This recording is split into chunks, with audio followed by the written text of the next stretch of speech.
안녕하십니까. 개인 투자가들의 경제적 자유를 위한 김기수 주식 더 스토리의 김기수입니다. 외국인이 11월 30일 날 2조 4천억 원의 매물 폭탄을 던졌죠. 투하했습니다. 원자 폭탄이었죠. 그죠? 자, 예상되었던 상황이었고, 또 제 유튜브를 계속해서 시청하셨던 분들은 그 부분에 대해서 일정 정도 알고 계셨을 것으로 생각을 하고, 자, 7조를 매수하던 외국인들이 11월 30일 날 2조 4천억을 매도 폭탄을 던졌고, 그로 인해서 강한 음봉을 냈고, 오늘 12월 1일은 그래도 반등을 일정 정도 했습니다. 그런 가운데에서 3,000포인트에 대한 기대감을 갖고 있는 개인 투자가들과 또 반대로 산타 랠리의 기대를 접으라고 이야기하고 있는 내용, 이런 부분들을 한번 살펴보면서 지금은 시장에 대해서 변동성이 높아질 수 있는 구간, 이런 흐름들에 대한 대응, 그리고 종목별 대응을 잘 해야 되는 구간에 놓여 있다라고 하는 부분을 여러분들에게 함께 생각하면서 보셨으면 좋겠습니다. 자, 실질적으로 보게 되면 그 이전부터 여러분들께 계속해서 11월 30일 이 MSCI 리밸런싱과 관련된 매물이 나올 수 있다라고 하는 경계감을 여러분들께 이야기한 적이 있죠. 그죠? 그래서 여러분들에게 중요한 지수가 상승을 해도 궁극적으로 섹터와 종목별 흐름들을 잘 전개돼야 되는 그런 상황이다라는 부분을 여러분들께 언급드린 적이 있습니다. 그리고 26일 날 MTM 방송을 통해서도 우리 주식시장의 움직임 그 속에서 이미 이제 지난주부터 사실 MSCI 지수 선물 청산 리스크가 놓인다. 그죠? 요런 부분들이 있다. 그래서 11월 30일 날, 그죠? 변동성 회피가 일부 필요한 부분이 나올 가능성이 있기 때문에, 외국인 매물이 나올 가능성이 있기 때문에, 11월 30일은 조심을 해야 된다는 이야기를 했었고, 그런 이유가 정기 변경에서 인도의 비중 증가, 쿠웨이트 편입, 그리고 한국의 비중 축소는 0.3% 정도로 예상된다라는 이야기를 했었죠.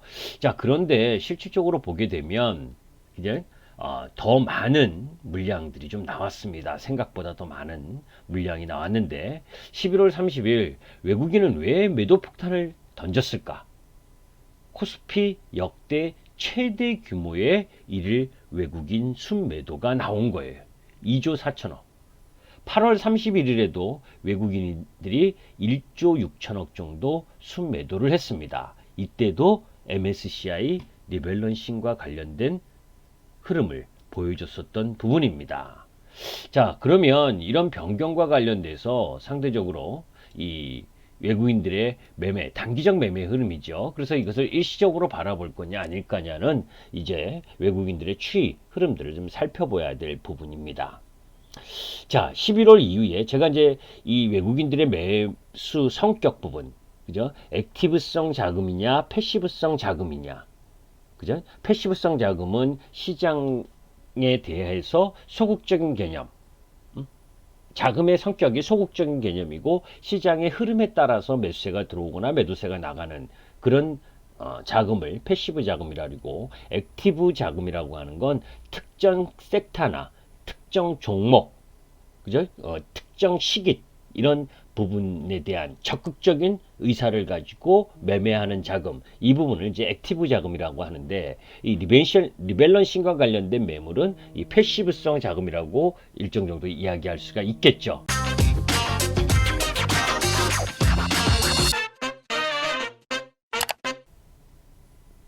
자, 그러면 이 11월 30일 날 강한 음봉을 냈었던 부분이 이제 이렇게 급락을 하면서 1.6% 하락 마감을 했죠. 그죠? 11월 30일 날. 자, 이제 그런 패시브성 자금이 일부 나왔는데 생각보다 0.3% 비중을 줄이는 것보다는 좀 많이 나온 모습을 보여준 상황이었습니다. 자, 그런 가운데 이제 상승 종목 수와 하락 종목 수의 비중 대비 흐름을 보더라도 이렇게 반반 정도의 흐름이었고, 상대적으로 이제 코스닥 시장이 선방을 했었고, 자, 그런 가운데에서 뭐 역대적으로 살펴보게 되면 뭐 지금 이렇게 도표를 보게 되면 외인들이 이렇게 세게 매도를 했었던 부분들 역대 최고치 매도를 보였죠, 그죠? 자, 이제 그런 현상 부분 속에서 이제 우리가 이 이야기하는 부분이 11월 30일 MSCI 지수 리밸런시 적용일이었기 때문에 이 패시브 자금에서 자금 유출 압력이 일정 정도 나왔다. 그럼에도 불구하고 그걸 감안해도 너무 큰 규모의 매도였기 때문에 사실 일정 정도 다른 이유가 있지 않겠느냐라는 부분을 염두에 둘 필요도 있죠, 그죠? 자, 그 부분은 우리가 이제 이 코스닥 시장이나 거래소 시장이나 할 거 없이 11월 달 월봉 기준으로 보게 되면 지금 뭐 지난달 16.8% 그리고 뭐 오늘 또 1.6% 오르면서 뭐 18% 정도 급등하는 흐름을 시장을 보여주는 상황이었죠, 그죠? 그러니까 그런 형태가 결국은 시장에서 외국인들의 차익 실현 매물 욕구를 좀 일부 일으켰다. 그죠? 그런 가운데 이제 외국인이 11월 30일 날 가장 많이 매도한 부분에 있어서의 업종을 보게 되면 반도체 쪽이 좀 많은데 그 부분이 미국과 중국의 패권 경쟁의 재점화 가능성 그게 이제 뭐냐면 트럼프 대통령이 중국이 최대 파운드리 업체인 SMIC와 중국 해양 석유를 규제 대상 블랙리스트에 올리면서 그런 부분이 또 이 염려가 되는 그런 부분이 아니냐. 사실 바이든 정부가 출범하면 미국과 중국의 경쟁이 일정 정도 완화될 것이라는 기대감이 높았던 순간에 나온 깜짝 조치라고 할 수가 있는데 이것도 부담이 좀 되고 자, 이러한 부분들이 투자 심리가 좀 일정 정도 위축하는 흐름을 보여줬다라고 보시면 됩니다. 자, 이제 그런 현상이 나오고 어제 하락을 하니까 그죠? 이런 이야기를 하죠. 뭐냐면 미국 시장이나 우리 시장이나 사실 11월 달 상승률이 크고 또 JP 모간이 어제 미국 주식에 대한 투자 의견을 비중 확대해서 중립으로 낮추는 이야기가 나오고 있는 현상이 나타났습니다. 뭐 내년 말까지 S&P 지수 흐름으로 보게 되면 계속해서 매수라고 외친 흐름을 보여줬던 게 JP 모간이었는데 그렇게 매수라고 외친 3주 만에 중립으로 낮춘 흐름이 나온 상황이었는데 그 주가 조정의 이유를 들면 백신 뉴스나 치료제 뉴스가 나올 만큼 나왔고 또 두 번째로는 코로나 확산이 지금 지속되고 있으면서 미국의 일평균 10만 명 이상의 발생자가 지금 27일 지속하고 있다라고 하는 부분 또 경제 지표가 단기 정점을 찍었다라고 하는 부분 지난주 실업금역 청구 건수가 2주 연속 증가하고 또 경제 지표가 후행성인 만큼 확진자 증가로 인해서 경제 지표가 일정 정도 부진할 것이라는 예상 이런 부분들 거기다가 미국의 5차 부양책이 지지람 가운데에서 1조 달러 안팎으로 이 규모가 작아질 수 있다라고 하는 부분 그리고 또 바이든 정책에 대한 기대감이 이미 주가에 선반영됐다라고 하는 부분 뭐 이런 이야기를 가지고 12월 연말 산타랠리가 없을 것이다 이제 너무 큰 기대를 하지 말아라 라는 이야기를 하고 있는 상황이 지금 미국 시장의 움직임이거든요. 그렇기 때문에 우리도 주의 깊게 살펴봐야겠죠. 그죠? 자, 이제 그렇게 주의 깊게 살펴본다는 건 뭡니까?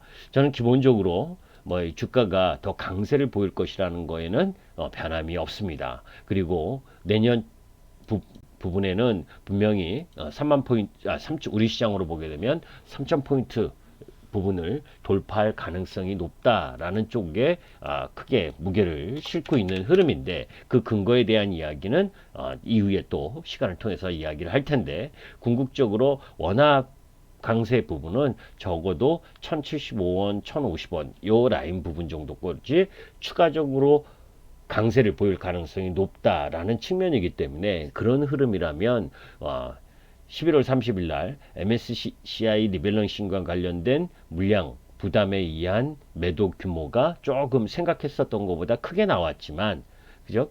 그런 흐름들 속에서 우리 시장이 지난번 언급드렸었던 영업이익 측면에서나 흐름들을 살펴봤을 때 미국 시장보다 더 강한 흐름을 보여주고 있다라는 부분, 뭐 지난 부분에도 설명을 드렸었죠, 그죠?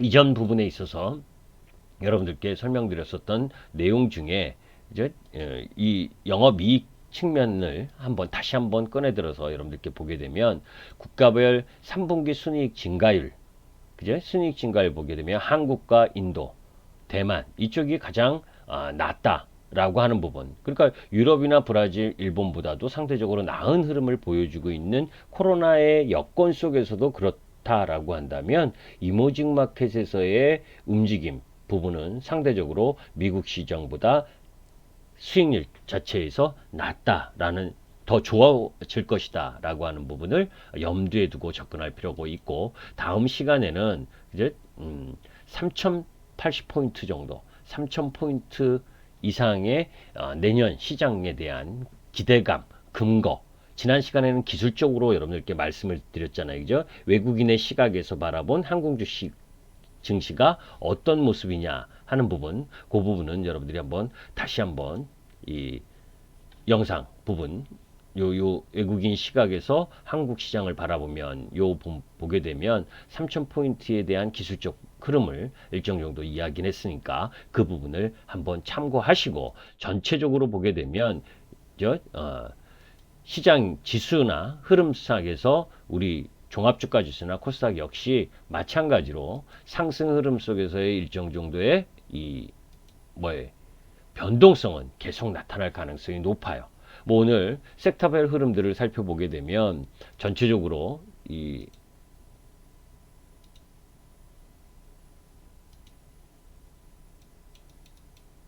어떻습니까, 여러분들?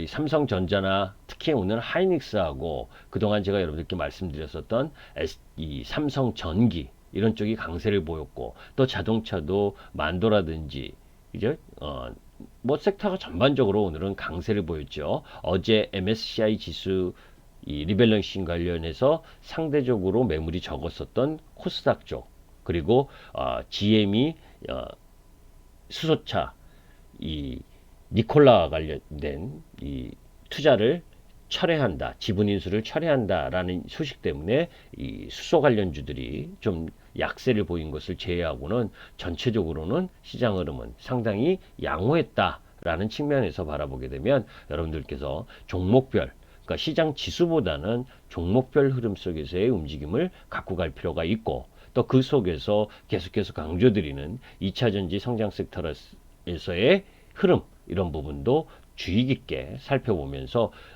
지금 지수에 대한 부담이 있기 때문에 지수가 올라갈 때는 쫓아가지 마시고, 그죠? 그런 가운데에서 눌림목 매매 흐름을 계속해서 견지할 필요가 있다라는 부분입니다. 그런 부분을 가지고 오늘 여러분들께 말씀드린 상황인데, 전체적으로 보게 되면 뭐 시장 흐름은 나쁘지 않다 라는 부분을 가지고 여러분들과 함께 하도록 하겠습니다. 김기수 주식 더 스토리의 김기수였습니다. 감사합니다.